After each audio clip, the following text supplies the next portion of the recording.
Everyone, thank you very much for tuning in to episode 2 of this series. As a recap, in this series I'll go over the basic DPS rotations for each class. These aren't intended to represent the absolute best top DPS rotation possible, but these are basic rotations that are still capable of putting out nearly optimal DPS. For example, a profession might have a very complicated rotation that produces 15,000 DPS, but requires 15 keystrokes. The same profession might have another rotation that makes 14,000 DPS, but requires only 5 keystrokes. In a situation like that, I would be discussing the second rotation.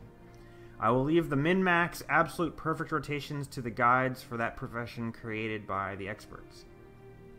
So in episode 1 of the series, we discussed the Death Shroud Necromancer build, and in this episode, I will be discussing the Sword Axe Longbow Ranger. Ranger has a relatively simple DPS rotation, but its playstyle becomes more complicated due to pet micromanagement and managing the death trap known as the sword auto attack. So let's get into it. So the Ranger is going to start off most of its fights in Longbow. Longbow gives a very powerful opening burst, but has a weak auto attack and very little utility. On swap, we have the Sword Axe, which has a strong auto attack and very good utility. The essential rotation consists of using the opening Longbow burst, and then swapping to your sword set for sustained DPS, and swapping back to the Longbow when the boss is low for an ending burst. This way you don't ever have to actually auto attack on your Longbow. For the rotation itself, we'll start with Quickening Zephyr, to make sure that initial Longbow burst is even more powerful. If you don't have Quickening Zephyr on your bar for whatever encounter, don't worry about it. It's not actively part of the thing by necessity.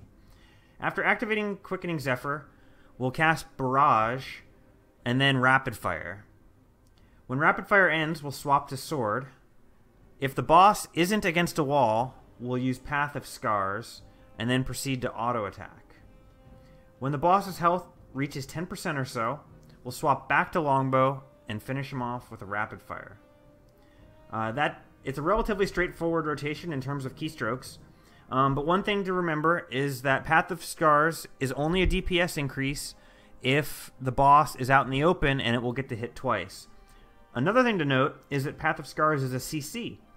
So if you're in an organized group that is managing their Defiant stacks and CC properly, it's best not to spam Path of Scars and wait to save it until your group needs it.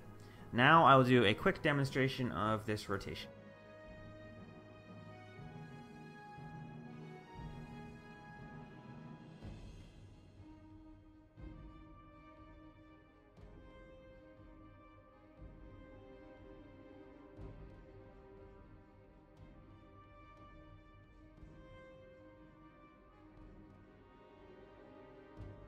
Ranger PvE DPS rotation. I hope you guys enjoyed this quick guide, and if you have any questions, or if you're a pro ranger with some tips to share, please feel free to hit up the comments.